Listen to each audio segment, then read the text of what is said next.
I passed on 47 flip deals last month. And this isn't because they were bad properties, but because the numbers did not work. The purchase price was too high, the rehab was underestimated, the after repaired value was inflated. They failed my criteria and they would have destroyed anyone who would have bought them. Last year, over 308,000 homes were flipped in this country. That's according to Adam's data report. And here's the number that should scare you the most. 12% of those flips sold at a break even or a loss. That's nearly 37,000 investors who did all the work and walked away with nothing, or even worse, went backwards owing money. But here's what nobody tells you. The house that bankrupts you usually looks like a good deal. And that is what makes it very dangerous. In the next few minutes, I'm going to show you the exact criteria for fix and flips I've used since 2000, the year 2000, to spot the traps, find the deals that actually make money. But first, let me tell you about Mike, because Mike did everything right. And doing everything right almost ruined him. So let me set the stage. I'm Ryan G. Wright, the CEO of the Investor's Edge. I've been flipping houses since the year 2000. And here's what kills me. Every single week, I see new investors finding cheap houses to flip. They get excited and they buy it with zero criteria. They're guessing, they're hoping, and hope is not a strategy in this business. What you need is a buy box, a set of rules, a filter that tells you this deal is worth my time or it simply is not. Because here's the thing, the best investors I know, they pass on way more deals than they ever buy. They're picky, they're disciplined. And I'm gonna show you exactly how they think. And later in this video, I'll give you the one formula that separates profitable investors from the ones who lose their shirts. But first, let's talk about Mike. Mike was 34 years old. He worked in tech support, made decent money. He had about $25,000 saved up. He'd watched YouTube videos on fix and flip. He'd read blog posts, and he finally decided he was ready. So he spent a weekend on the multiple listing services, or known as the MLS. He found a house that looked discounted. Multiple offers came in, but Mike stretched it and he got it under contract, just a little over the asking price. He pulled an ARV from Zillow. It looked great. He estimated the rehab at $25 a square foot. It seemed reasonable. He didn't budget for holding costs and he didn't think about permits at all. Here's the thing. The previous owner had done a DIY bathroom. No permits pulled, and Mike figured, how bad could it really be? Well, week 1, things looked fine. Week 3, his contractor opened up the bathroom wall. He called Mike. You gotta get down here right now. Behind the wall, unpermitted plumbing. Every connection was wrong. Corroded pipes, active leaking into the subfloor, using PEX plumbing with copper plumbing and fittings that don't even work. The permit officer gave Mike 2 options. Rip it all out and start over, or stop work on the entire project. 8 weeks later, he finally finished and he listed the house. And guess what? He heard nothing. Crickets. First, he dropped the price. Nothing. No interest. The second price drop, finally an offer $18,000 under what Mike needed to even break even. He had 2 choices. Take the loss or keep bleeding holding costs every single month. Mike lost $18,000. But that's not the real cost. He tied up his entire savings for 7 months. He couldn't do another deal, and he couldn't build any momentum. He spent 7 months watching other investors close deals while his money sat trapped in a house that he simply could not sell. And the worst part? Well, he wasn't dumb. He wasn't lazy. He simply did not have a criteria. He bought the wrong property because nobody taught him what to look for and what to stay away from. Don't be Mike. If you're finding this valuable so far, hit the subscribe button. I put out videos like this every week to help you stop guessing and start building a profitable real estate business. So, what should you actually look for? Let me give you the foundation. There's 3 things that matter more than anything else. Number 1, the discount. You make your money when you buy, not when you sell. That's not just a saying, that is simple math. If you pay too much, no amount of pretty paint, new floors will save you. You need a spread between your purchase price and the after repaired value that covers the rehab costs and the profit. And here's the thing, finding that discount is almost impossible on the MLS. Everyone sees the same listings, big investors with fat cash that are bidding against you. That's why serious investors, the experienced fix and flip investors, focus on off-market deals. Direct to seller. There's less competition, there's more negotiating leverage, and that's exactly why we built the Deal Finder at the Investor's Edge. It lets you target motivated sellers that are absentee owners, high equity properties, probate situations, and one of my very favorite, involuntary liens. All of these before they ever hit the market. Now, pay attention to this next part. This is where most people really mess up. Number 2, ARV certainty. ARV means after repaired value. It's what the house will be worth when you're done fixing it up. And here's where beginners get absolutely destroyed.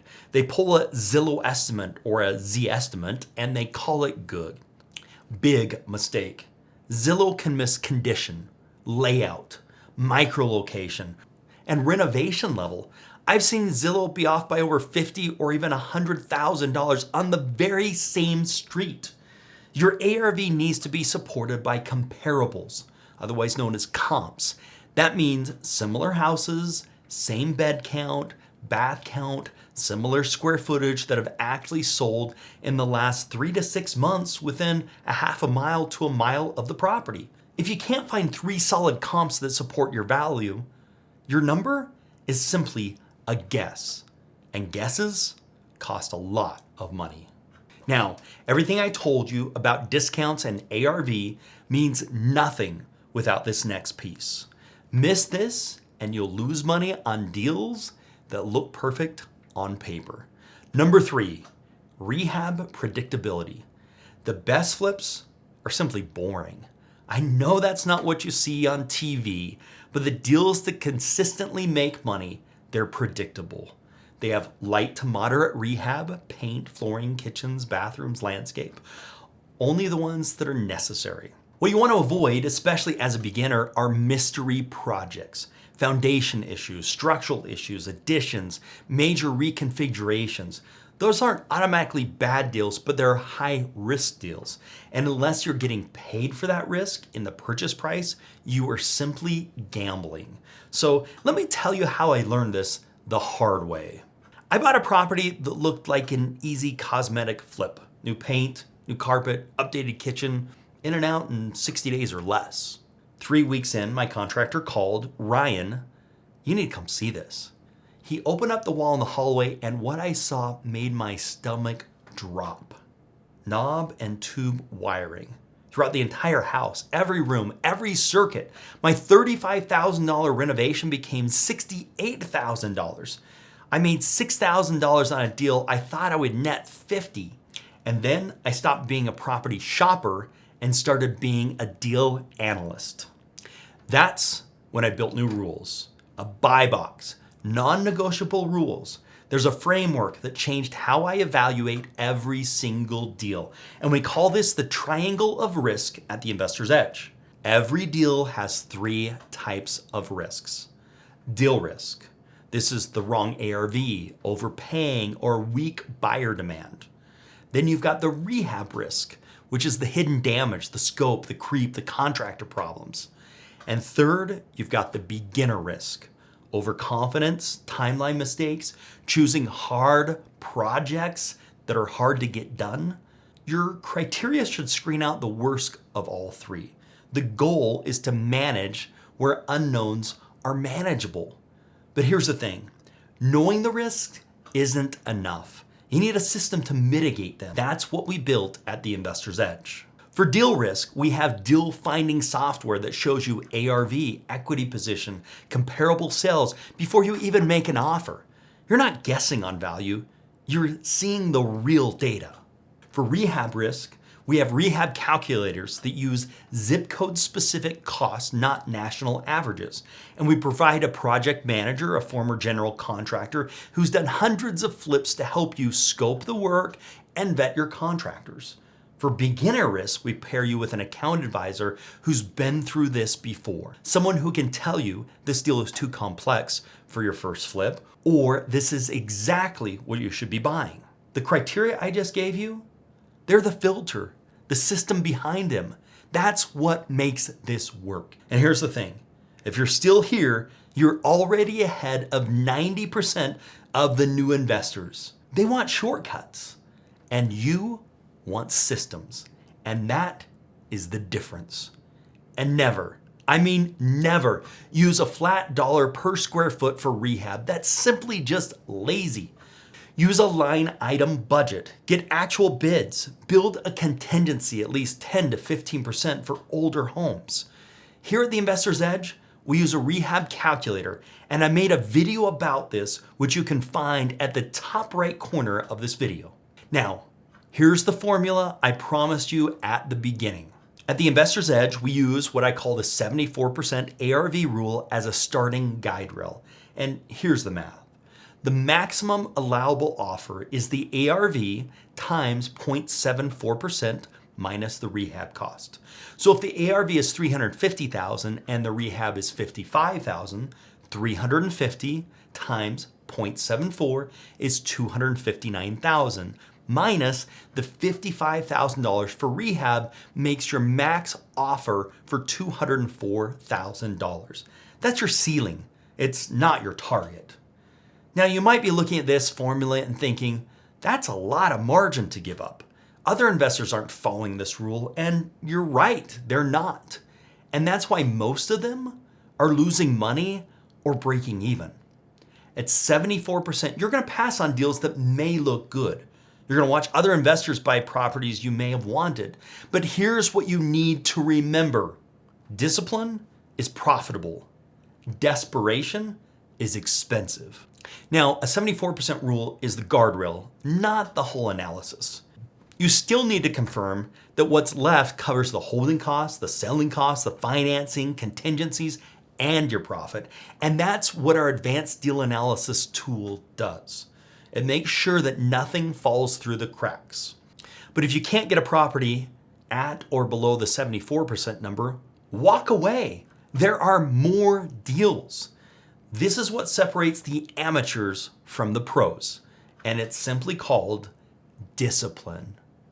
One more thing, when you follow the rules, hard money lenders like us have confidence in your deal because you've taken care of the triangle of risk. A hard money lender can fund your deal up to 100%. Let me show you what this looks like in action.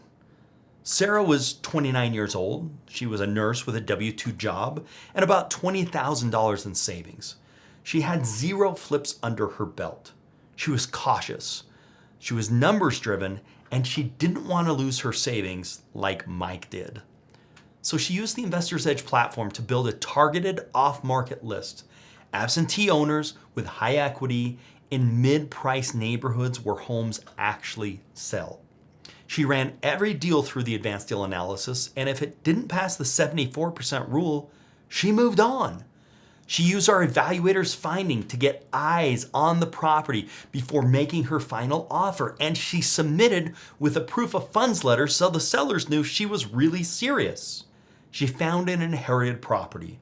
The seller wanted speed and certainty over top dollar. Sarah bought the off-market property for $190,000, and she budgeted $50,000 for the rehab. The entire deal was funded by the Investor's Edge hard money loan.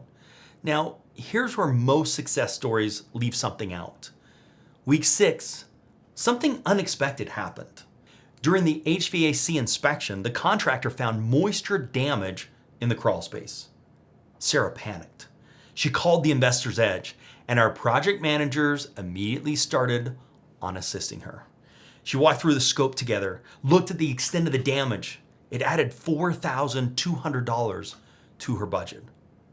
But because she'd bought with margin and she'd followed the 74% rule and built in contingencies, she was still fine. She just adjusted. She moved forward. And that's the difference between Mike's approach and Sarah's approach. Mike had no margin, one problem, and he was underwater. Sarah, on the other hand, had a system, one problem, and she adjusted. Sarah sold her property 5 months later for $330,000. After financing, holding costs, selling costs, she cleared about $32,000 in profit. More than she made in 4 months at her nursing job, and most importantly, she didn't risk her life savings as it was 100% funded beforehand. And here's the key. That margin wasn't created by fancy finishes or getting lucky on appreciation. It was created on the buy. Off-market, below 74% threshold with predictable rehab. That formula, in the real world, that's the system. I've been doing fix and flips for over 2 decades now. And when you follow those rules, even when you're passing on deals that look good, you protect yourself. And you build a business that actually works. This video was about analyzing deals. But really, it's about something much bigger.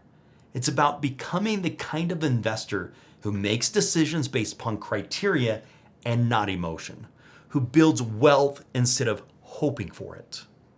Now, some of you are thinking, but off-market deals sounds harder. And it is. And it is far more steps, but it's also far less competition.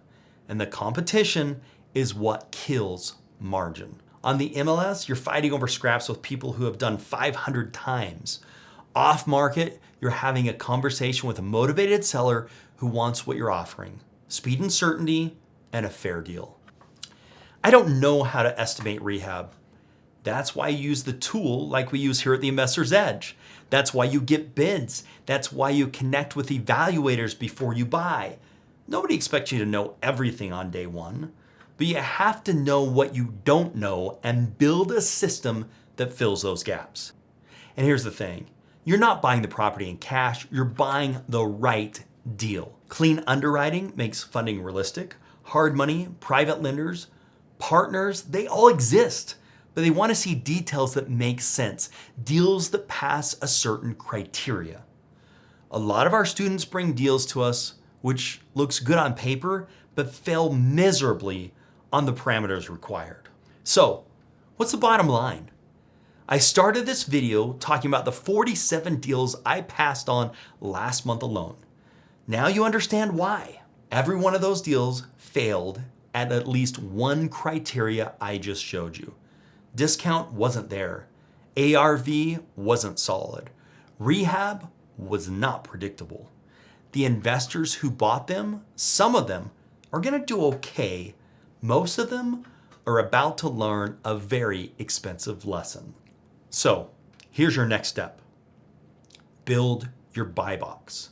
Target zip codes, ARV ranges, bed and bath count, max rehab level, deal breakers. Get it on paper, make it real. Then start sourcing off-market deals. That's where the margins absolutely live. If you want help with this, specifically finding off-market deals and making sure you don't overpay, accessing experienced project managers dedicated to helping you, and a direct balance sheet lender that does hard money who is always going to listen to you, I've put together a free training that walks you through our entire system. By the end, you'll know exactly how to build a profitable and predictable fix and flip business with a minimum of $47,000 profit per property. That's an actual number. You can look it up on our website. Click the first link in the description to access it. Now, drop a comment below. That's the biggest mistake you've made on a deal, or what's holding you back from doing your first one. I read every comment, and the best questions might end up in a future video. I'm Ryan G. Wright, and I will see you in the next video.